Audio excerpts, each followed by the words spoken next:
या अली मदद। आज हम रोज़ी की नवाजिश की जो अहमियत है उसे समझने की कोशिश करेंगे। रोज़ी शब्द खास करके हमें अपने नए साल नवरोज़ के दिन की याद दिलाता है, क्योंकि उस मुबारक दिन हमें रोज़ी मिलती है और हम में से हर एक इंसान की यही उम्मीद होती है कि हमारी ज़िंदगी में हर हमेशा रोज़ी की नवाजिश होती रहे। रोज़ी शब्द की मायना पर और थोड़ी रोशनी डालें। रोज़ी अरबिक भाषा के रिज़्क शब्द में से आता है और इसके मतलब को समझने के लिए हमें अल्लाह के खूबसूरत नामों में से एक अर-रज़्ज़ाक़ को समझना पड़ेगा। अर-रज़्ज़ाक़ का मतलब होता है देने वाला, जो ज़िंदगी बसर करने के लिए देता है, और अल्लाह इस दुनिया में सभी को नवाजिशें देते हैं। सूरा हूद आयत 6 में बयां किया गया है, वमा मिन दाब्बतिन फिल अर्दि इल्ला अलल्लाहि रिज़्क़ुहा व यअलमु मुस्तक़र्रहा व मुस्तौदअहा कुल्लुन फी किताबिन मुबीन। और ज़मीन पर चलने वालों में कोई ऐसा नहीं जिसकी रोज़ी खुदा के ज़िम्मे ना हो। इस्लाम मज़हब में रोज़ी मांगने के लिए कई दुआएं हैं। उनमें से एक हमारे तरीका में भी पढ़ी जाती है, रब्बना अग़फ़िर लना ज़ुनूबना वस्सहिल उमूरना वर्ज़ुक़ना वरहमना इन्नका अला कुल्ली शैइन क़दीर, जिसका मतलब होता है, ओ हमारा पालनहार, हमारा गुनाहों ने माफ़ी बख्श, अने हमारा कार्यों ने आसान करी दे, अने अमोने रोज़ी बख्श, अने हमारा ऊपर रहेम कर, खरेखर तूज सर्व वस्तुओं ऊपर शक्तिमान छे। और यकीनन परवरदिगार ने बेशुमार रहमत करते हुए हमें रोज़ी अता फरमाई है। हम इस दुनिया की कुदरत की ही मिसाल लें। जिस तरह ऊपर वाले ने हमें सांसें लेने के लिए ये हवा तलब करवाई है, बारिश का पानी नदियों तालाबों से गुजरते हुए पीने के पानी का जरिया बनता है, जो अनाज और फल फूलों की बहार हमें देखने को मिलती है, जो हमारा और बाकी की जनजातियों का पोषण करती है, वो क्या सिर्फ इत्तेफाक है? बिल्कुल नहीं, बल्कि वो अल्लाह की मर्जी और रिज़्क ही है। इस एहसास के साथ हम अल्लाह ताला पर पूरा भरोसा रखते हैं कि वे हमें ज़रूर अपनी रोज़ी अता फरमाएंगे। और रसूल सल्लम की हदीस के मुताबिक एक इंसान तब तक इस दुनिया से नहीं गुजरेगा कि जब तक उसके हिस्से की रोज़ी उसे नहीं बांटी जाएगी। हम कह सकते हैं कि ये सांसें भी जो हम लेते हैं वो अल्लाह ताला की तरफ से रोज़ी ही है। लेकिन अक्सर ऐसा होता है कि अल्लाह की नवाजिशों से हमें तसल्ली नहीं मिलती और पाने की उम्मीद करते रहते हैं। ज़्यादा रिज़्क पाने की उम्मीद तो सभी को ही होती है, लेकिन क्या फिर उसके लिए मेहनत करना ज़रूरी नहीं? पाक पैगंबरों को अल्लाह ताला की तरफ से हिफाजत और रिज़्क की नियामतें मिली थी, फिर भी वे मेहनत करने से पीछे नहीं हटे थे। जैसे कि रसूल सल्लम व्यापार के लिए कारवां से दूर दराज इलाकों की मुसाफरी करते थे, और इतिहास से हमें जानने को मिलता है कि पैगंबर ईसा कारपेंटर थे। एक रिवायत के मुताबिक एक बार पैगंबर मोहम्मद सल्लल्लाहु अलैहि वसल्लम ने फरमाया, अल्लाह ताला ने मानो हर एक पैगंबर को चरवाहे यानी शीप की रखवाली करने वाले के रूप में भेजा है। रसूल सल्लम के असहाबों ने पूछा, ओ अल्लाह के पैगंबर, क्या आप भी चरवाहे थे? तब आप सल्लम ने फरमाया, बेशक हम भी मक्का वासियों के भेड़ों के सैकड़ों कीरत तक रखवाली किया करते थे। तो बस पूरे जोश के साथ हम अपने कार्य करते रहे। यूं ही हाथ पर हाथ धरे रहने से क्या कुछ हो पाएगा? मान लीजिए अगर जिसके पास नौकरी नहीं तो वो नौकरी ढूंढने के लिए मेहनत करे, जिन्हें लगता है कि हमारी तरक्की नहीं हो रही तो वो ज्यादा कोशिश करे। पूरे ईमान और लगन के साथ क्या कुछ हासिल नहीं हो सकता। जैसे कि सूरह अत-तलाक आयत 3 में फरमाया गया है, वयर्ज़ुक़हु मिन हैसु ला यहतसिब वमन यतवक्कल अलल्लाहि फहुव हस्बुह इन्नल्लाह बालिगु अम्रिह क़द जअलल्लाहु लिकुल्लि शैइन क़दरा। और उसको ऐसी जगह से रिज़्क़ देंगे जहां से अंदाजा भी न हो, और जिसने खुदा पर भरोसा किया तो वो उसके लिए काफी है। बेशक खुदा अपने काम को पूरा करके रहते हैं। खुदा ने हर चीज का एक अंदाजा मुकर्रर कर रखा है। अल्लाह की तरफ से हमें मिलती सहूलियत, दाना पानी, रोजी इस कायनात के मालिक की उदारता का प्रतीक ही है। लेकिन इस बात का भी ख्याल रखना रहा कि हमें ज़रूरतों और चाह के बीच का फर्क पता होना चाहिए। ये रोजी सिर्फ दुनियावी मालो मिल्कत के लिए नहीं बल्कि रूहानी रिज़्क़ भी होनी चाहिए। अब सवाल ये है कि रिज़्क़ हासिल करने के क्या मायने हैं। इसे समझने के लिए एक मिसाल को सुनते हैं, जहां पर एक बुजुर्ग आदमी एक लंबे सफर पर जाने से पहले अपनी 4 बहुओं को गेहूं के 50 दाने दिए जाते हैं। अब उनकी बहुओं ने वे दाने ले तो लिए, लेकिन उनका करना क्या है, इस उलझन में पड़ गई। बहरहाल पहली बहू ने दानों को नाकाम मानकर फेंक दिए। दूसरी बहू ने उन दानों को कैबिनेट में संभाल कर रख दिए, जहां पड़े पड़े वे सड़ गए। तीसरी बहू ने उन दानों को खा लिया, ये समझकर कि उसे कुछ फायदा पहुंचेगा। अब चौथी बहू ने क्या किया?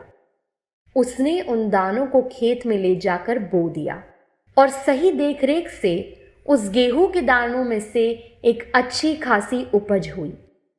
अब सफर के बाद बुजुर्ग आदमी घर लौटे और 3 बहुओं से गेहूं के दाने का हाल सुनकर वे उदास हो गए। लेकिन फिर चौथी बहू उन्हें खेत में लहराती हुई सुनहरी गेहूं की फसल की तरफ ले गई। ये नज़ारा देखकर उन बुजुर्ग की आंखें खुशी से चमक उठी। उन गेहूं के दानों को बोकर मेहनत से उनकी देखरेख करते हुए फसल उगाकर उसे मिली रोजी, रिज़्क़ का सही इस्तेमाल किया था। इससे हमें पता चलता है कि रिज़्क़ को हासिल करने के लिए हमें भी कार्य और सही मेहनत करनी पड़ेगी। ये हमें ऐसे ही नहीं मिल पाएगा। अल्लाह हमें देते ज़रूर हैं, लेकिन उस ताले की चाबी हमारे हाथ में है, यानी रोज़ी को अपनाना और बढ़ाना हम पर निर्भर करता है। ये कैसे मुमकिन हो सकता है? बेहतरीन तालीम और लाइफ लॉन्ग लर्निंग को अपनाते हुए, समाज में कदम से कदम मिलाकर चलते हुए, हमारे सिद्धांत को समझकर अच्छी जिंदगी जीने की कोशिश करते हुए और हमारी दुआ इबादत को न भूलते हुए हम रिज़्क़ कमा सकते हैं। रोज़ी को बढ़ाने का दूसरा जरिया हो सकता है कि अल्लाह ने हमें जो भी दिया हो उसमें से हो सके तो दूसरे लोगों की मदद करना, उसमें से बांटना। आइए एक कहानी सुनते हैं कि जिससे हम इस बात को और गहराई से समझ सके। किसी गांव में एक इंसान रहता था। वो काफी बीमारियों का शिकार था। बात यहां तक पहुंच गई थी कि वो अब कुछ ही दिनों का मेहमान था। एक तरफ बीमारी तो दूसरी तरफ पैसों और खाने की परेशानी। ऐसे मुश्किल भरे हालातों से तंग आकर उसने अल्लाह ताला से इल्तिजा की, या अल्लाह, आप सब कुछ जानने वाले हैं। आपको पता है कि मैं अब ज्यादा दिन नहीं जीने वाला और कितनी भूख और पैसों की कमी से गुजर रहा हूं। तो आप मुझ पर मेहरबानी कीजिए। मेरे मुकद्दर में जितनी भी रोजी लिखी है आप मुझे अभी ही दे दीजिए। कम से कम कुछ ही दिन ही सही, मैं पेट भरकर खाना तो खा सकूंगा और तंगी तो नहीं होगी। अब उसकी ये मुराद पूरी हुई। उसे पूरा खाना और आराम मिला। उस शख्स ने खुदा का शुक्राना अदा करते हुए ये भी तय किया कि जो भी रोजी उसे नवाजिश हुई है उसमें से वो हो सके तो दूसरों की मदद करेगा।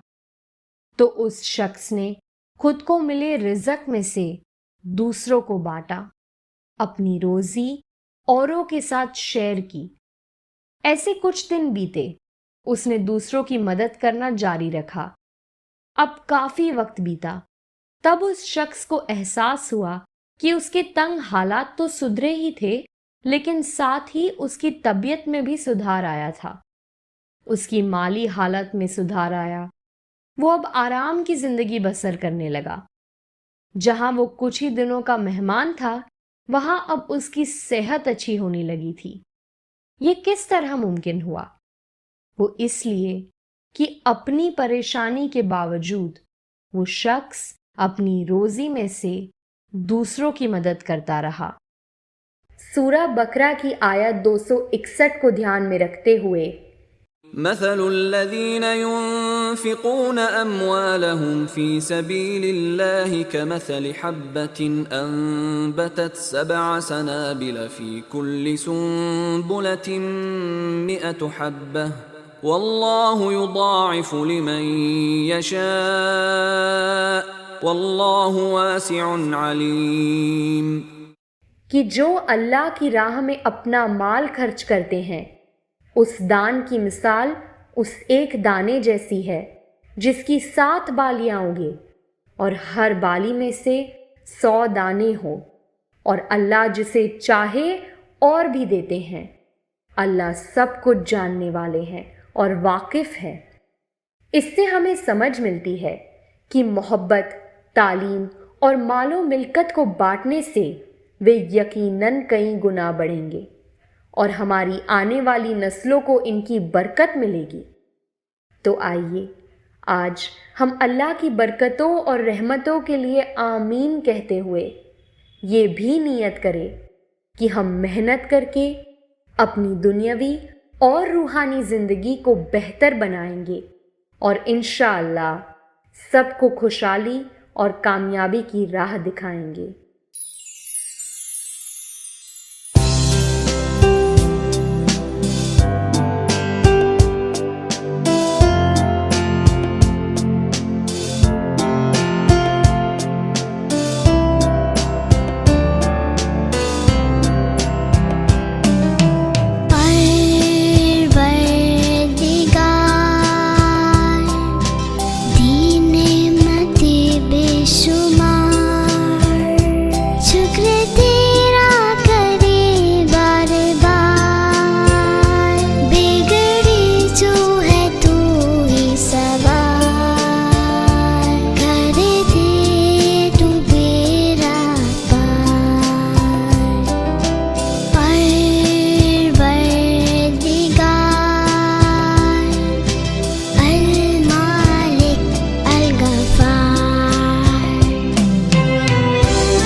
या अली मदद।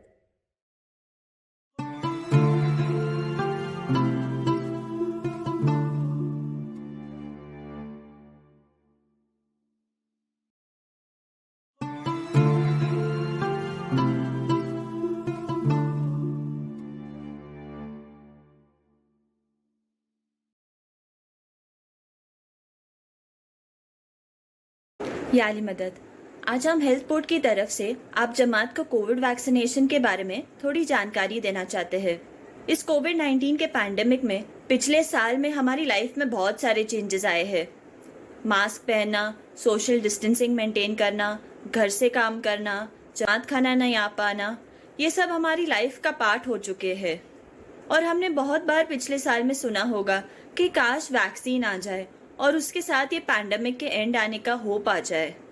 आज फाइनली हमारे पास वैक्सीन्स आए हैं। कोविड-19 के अगेंस्ट 2 वैक्सीन हैं जो इंडिया में भी आए हैं और अब हेल्थ वर्कर्स के बाद जनरल पब्लिक को दिए जा रहे हैं। इसके साथ साथ हमारे होप्स काफ़ी बढ़ रहे हैं कि फाइनली इस पैंडेमिक का एंड नज़र में आ रहा है। बट होप के साथ साथ बहुत सारे मिस इन्फॉर्मेशन, बहुत सारे क्वेरीज, क्वेश्चन सर्कुलेट हो रहे हैं। लोगों के मन में वैक्सीनेशन के बारे में काफ़ी सारा डाउट है और इसलिए आज हम आप जमात तक सही नॉलेज पहुंचाना चाहते हैं इस वैक्सीनेशन के बारे में, ताकि आप आपका डिसीजन साउंड नॉलेज पर, सही जानकारी पर बेस करो। तो आइए हम इस वैक्सीनेशन के बारे में थोड़ी जानकारी लेते हैं। लोगों के मन में बहुत सारे सवाल है।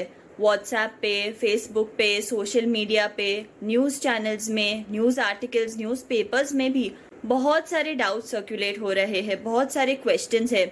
जैसे कि हम जो वैक्सीन इतने जल्दी डेवलप हुए हैं उन पे कैसे भरोसा करें, क्या ये वैक्सीन सेफ है, क्या ये सच में हमें प्रोटेक्ट कर पाएंगे, अब वैक्सीनेशन लेने की क्या ज़रूरत है, वैक्सीनेशन लेने के बाद आगे हमें क्या करना है। अब जब गवर्नमेंट ऑफ इंडिया ने हेल्थ केयर वर्कर्स और फ्रंटलाइन वर्कर्स के बाद जनरल पब्लिक के लिए भी वैक्सीनेशन चालू किया है, तो लोगों के मन में और आप जमात के मन में भी शायद रजिस्ट्रेशन को लेके भी डाउट्स होंगे, जैसे कि कहाँ और कैसे रजिस्टर करना है, कौन से हॉस्पिटल में वैक्सीन लेना चाहिए, कौन सी वैक्सीन लेना चाहिए। तो आइए इन सब सवालों का हम कोशिश करके आज जवाब देते हैं आपको। पहले तो मैं आपको बताना चाहती हूँ कि ये जो वैक्सीन शब्द है ये कोई नई चीज़ नहीं है। हम सालों से बच्चों को वैक्सीनेशन दे रहे हैं। टीबी के अगेंस्ट बीसीजी वैक्सीन है, जो डीपीटी टेटनस का वैक्सीन है, एमएमआर वैक्सीन, मीजल्स का वैक्सीन है। बहुत सारे वैक्सीन्स हैं जो हम बच्चों को देते हैं और हर साल देते हैं। हर जनरेशन को हमने वैक्सीनेशन दिया है ताकि वो बड़ी बीमारियों से बच सके। वैसे ही ये कोविड वैक्सीन भी कुछ नई चीज़ नहीं है, ये हमें बीमारी से प्रोटेक्शन देने को आई है। इंडिया में अभी 2 वैक्सीन अवेलेबल है। पहला है कोविशील्ड वैक्सीन, जो इंटरनेशनली भी यूज़ हुआ था। कोविशील्ड वैक्सीन जब इंडिया में आया तब उसके रिसर्च स्टडीज़ ऑलरेडी पब्लिश हुए थे और उसका जो सेफ्टी डेटा है और जो एफिकेसी डेटा है वो हमारे पास अवेलेबल था। दूसरा है कोवैक्सीन, जो भारत बायोटेक का बना वैक्सीन है। कोवैक्सीन का इनिशियली जब पहले यूज में आया फ्रंटलाइन और हेल्थ वर्कर्स के लिए, तभी उसका रिसर्च डेटा पब्लिश नहीं हुआ था। बट अब दोनों वैक्सीन का सेफ्टी और एफिकेसी डेटा पब्लिश हुआ है। इसका मतलब है दोनों वैक्सीन का जो पढ़ाई स्टडीज हुए हैं, जो रिसर्च हुआ है, दोनों डेटा अवेलेबल है और दोनों प्रूवन है कि ये दोनों अच्छी तरह काम करते हैं और दोनों सेफ है। ये डेटा अभी अवेलेबल है, पब्लिश्ड है दोनों वैक्सीन का, और इसलिए हम इनमें ज़्यादा डिफ्रेंशिएट ना करें। दोनों वैक्सीन अच्छी तरह काम करते हैं और दोनों वैक्सीन सेफ है। दोनों का हमारी बॉडी में इम्यूनिटी बढ़ाने का तरीका अलग है। कोविड वायरस से लड़ाई के लिए एंटीबॉडीज बनाने का तरीका अलग है, बट एंड रिजल्ट दोनों का सेम है कि वो हमें अच्छी तरह कोविड-19 से प्रोटेक्शन देते हैं। तो हम इनमें ज़्यादा डिफ्रेंशिएट ना करें, हम ज़्यादा सोचें नहीं। दोनों वैक्सीन अच्छे हैं, जो हमें वैक्सीन मिल रहा है वो हम ले सकते हैं। वैक्सीन हमारे बॉडी की जो वायरस से लड़ने की शक्ति है वो बढ़ाती है।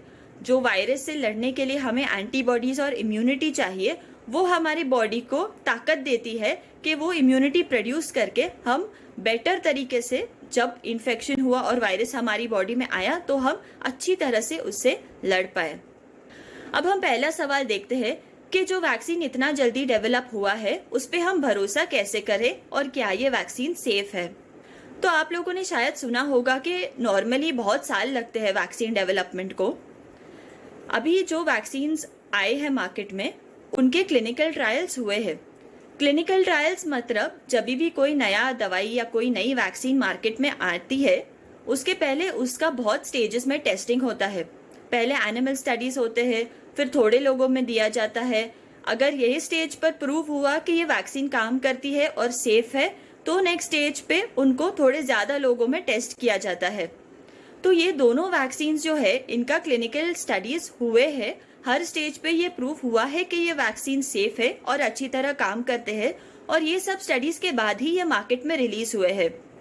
इस टाइम का ये ज़रूरत था, जब ये पैंडेमिक है पूरे वर्ल्ड में ये फैला है, ये ज़रूरत थी कि जल्द से जल्द वैक्सीन्स बने। और अब हमारे पास साइंटिफिक टेक्नोलॉजी अवेलेबल है, काफ़ी एडवांस्ड है, इसलिए हम जल्दी ये वैक्सीन्स बना पाए हैं।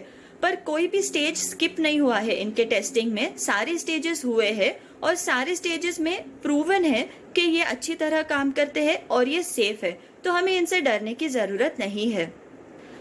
अगला सवाल है कि क्या ये वैक्सीन सच में मुझे प्रोटेक्ट करेंगे। वैक्सीन का जो एफिकेसी डेटा है वो है कि वो कितने परसेंटेज लोगों को इन्फेक्शन होने से बचाएंगे, वो है 60 to 90%। मतलब अगर हमने वैक्सीन लिया तो 60 to 90% चांस है कि हम इन्फेक्शन से प्रोटेक्टेड हो। तो शायद हम सोच रहे होंगे कि ये 100% चांस तो नहीं है, अभी भी काफ़ी चांस बच रहा है कि हमें इन्फेक्शन हो सकता है। अब हम इस पे ध्यान दें कि ये इन्फेक्शन का चांस है। अब कोविड-19 की बीमारी अलग लोगों में अलग तरीके से होती है।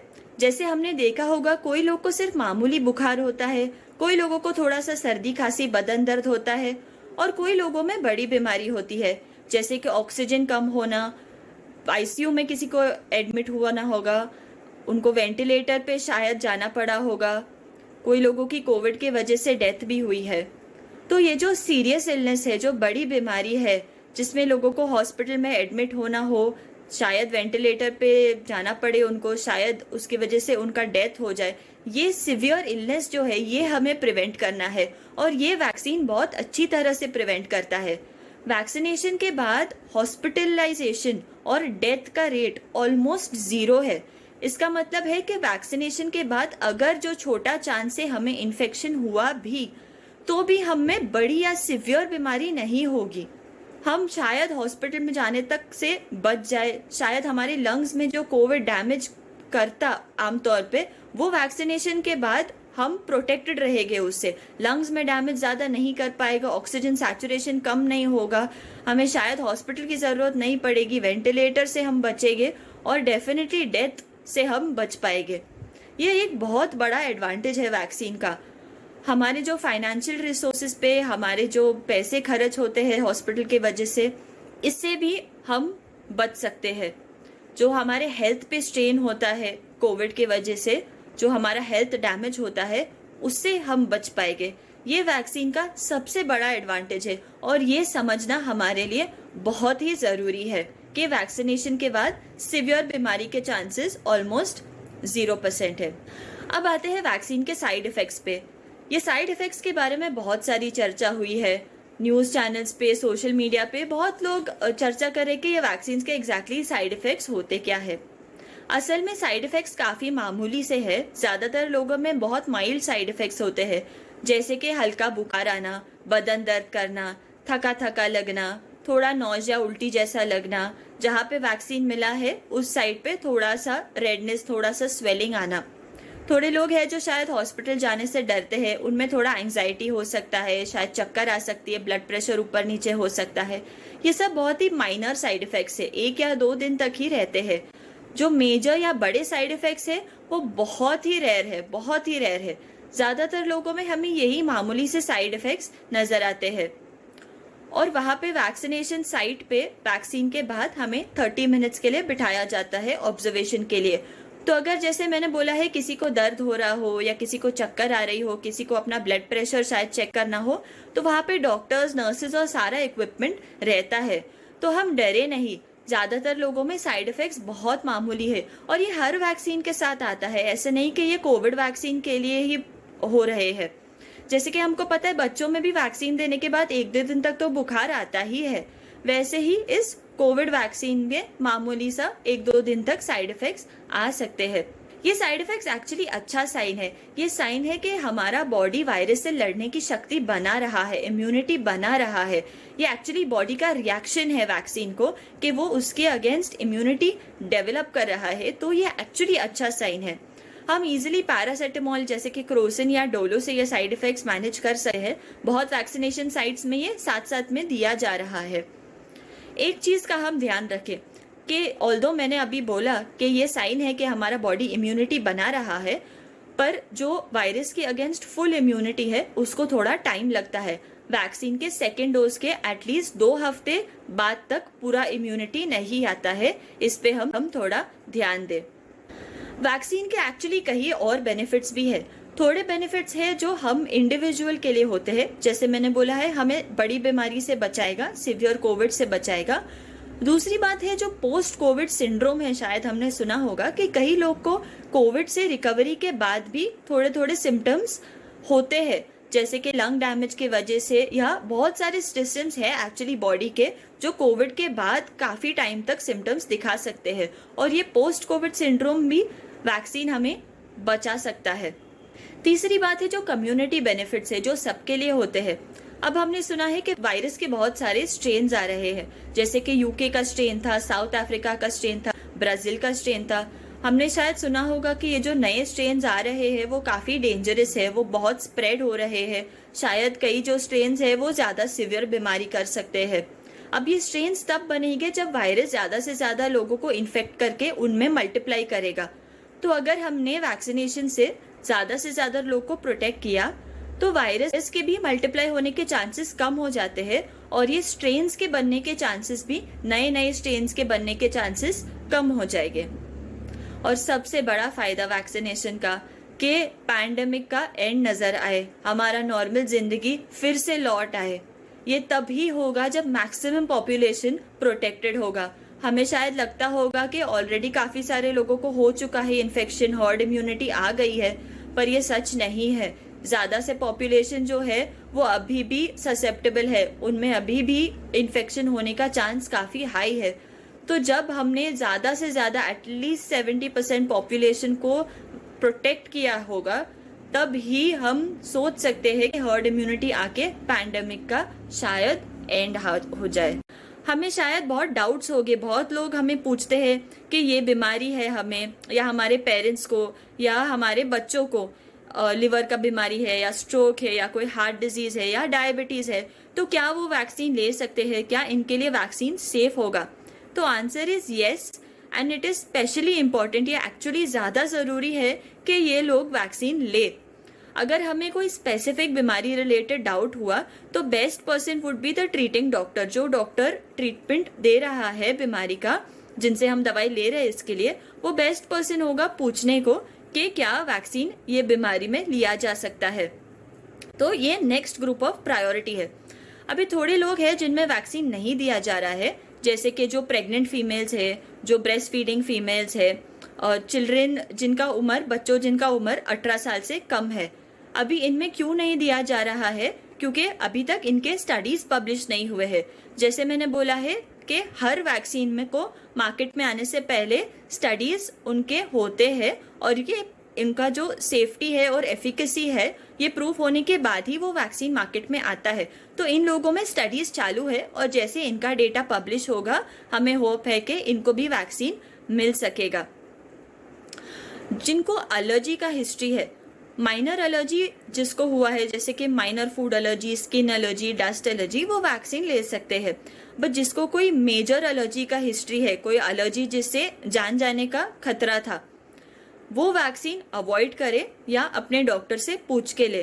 तो जिनको भी कोई वैक्सीन से या दवाई से या कोई फूड प्रोडक्ट से या किसी भी और चीज से मेजर एलर्जी का हिस्ट्री है, वो हम आपके हेल्थ केयर प्रोवाइडर से पूछ के ही वैक्सीन ले। एक और चीज जो हमने सुना होगा, ये जो पेशेंट ब्लड थिनर्स पे है उनको थोड़ा संभालना है।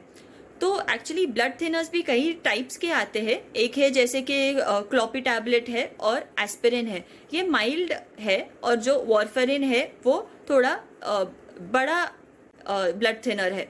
तो हम जो पेशेंट्स ब्लड थिनर्स पे है, स्पेशली जो एंटी प्लेटलेट्स पे है जैसे कि एस्पिरिन और क्लोपिटैब, उनके लिए भी वैक्सीनेशन सेफ है। बट आप आपके हेल्थ के प्रोवाइडर से कंफर्म करें, आपके डॉक्टर से कंफर्म करें कि क्या ये दवाई 1-2 दिन रोकना ज़रूरी है, क्या हमारा पेशेंट ये दवाई पे होते हुए भी वैक्सीन ले सकते हैं। इनके लिए भी वैक्सीन सेफ है। आपके बस डॉक्टर को कंसल्ट कीजिए कि क्या थोड़े दिन दवाई रोकने की ज़रूरत है या दवाई के साथ भी वो ले सकते हैं।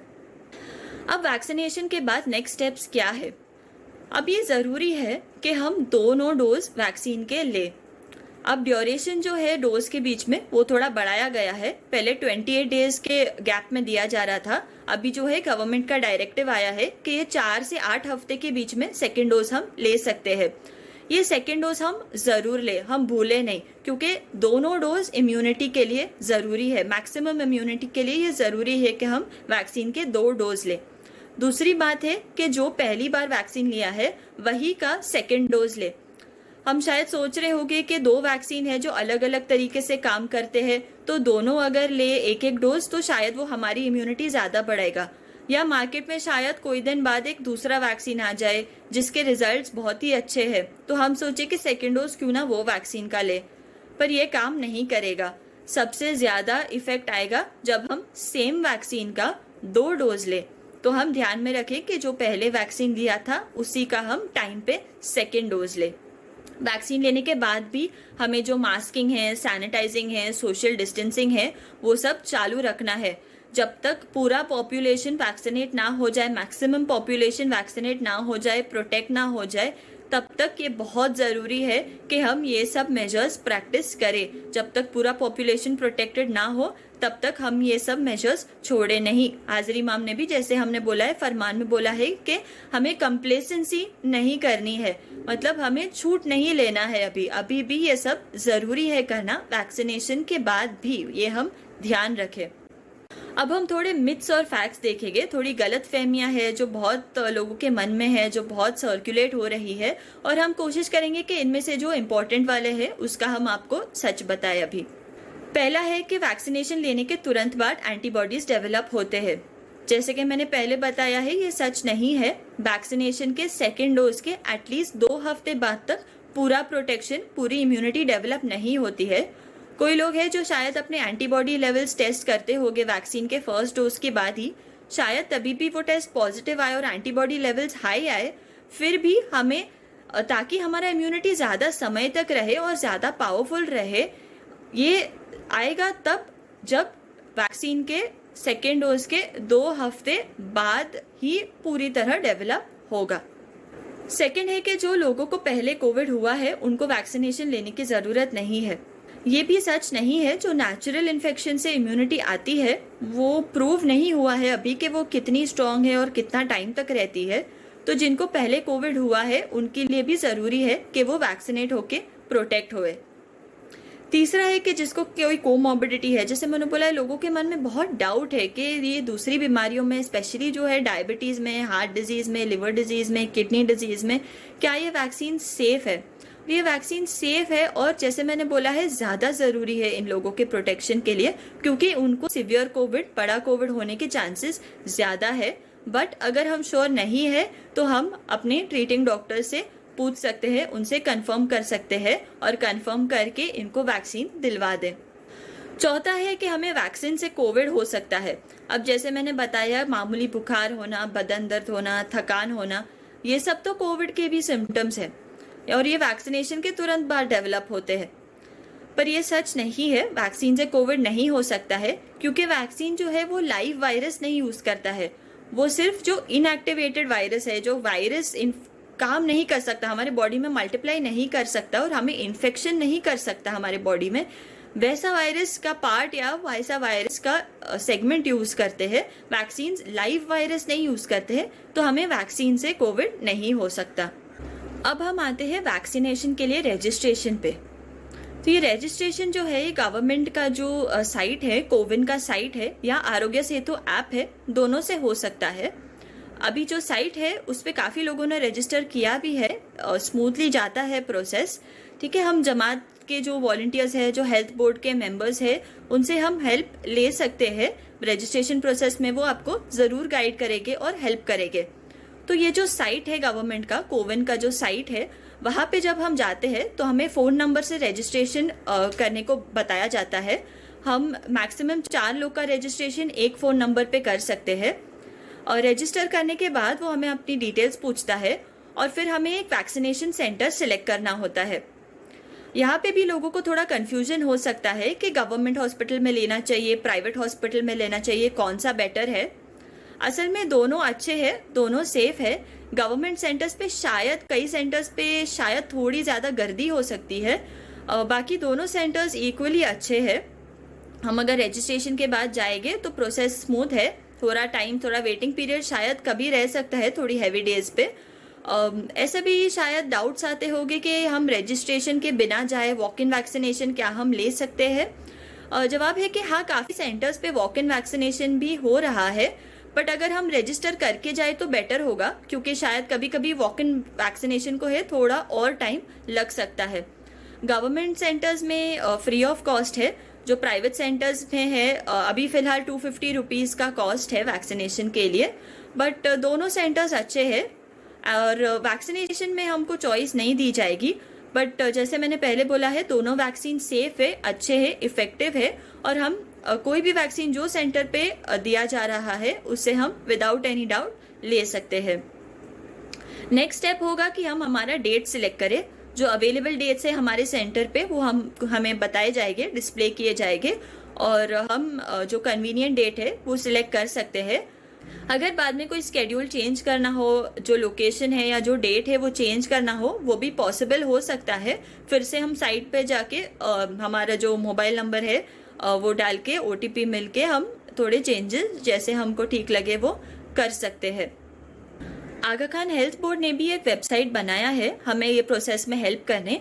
वहाँ पे जो गवर्नमेंट के वेबसाइट्स है उनके बारे में इंफॉर्मेशन दिया गया है, जो डॉक्यूमेंट्स हमको लगेंगे रजिस्ट्रेशन के लिए उनके बारे में बताया गया है और वैक्सीनेशन के दिन पे क्या क्या ज़रूरी है वो सब डिटेल्स और जानकारी भी हमें मिल सकती है। तो हम ये वेबसाइट पे जा सकते हैं या जमाती हेल्पलाइन नंबर पे कॉल कर सकते हैं। जो लोकल हमारे हेल्थ कमेटी के वॉलंटियर्स हैं उनसे भी या मुखी कामड़ा साहब से भी हम कांटेक्ट कर सकते हैं अगर हमें रजिस्ट्रेशन प्रोसेस में या ट्रैवल या ट्रांसपोर्ट में कोई भी हेल्प चाहिए होगी। तो वॉलंटियर्स अवेलेबल है। आगा खान हेल्थ बोर्ड के साइट पे से भी आप ये इन्फॉर्मेशन मिल सकती है आपको।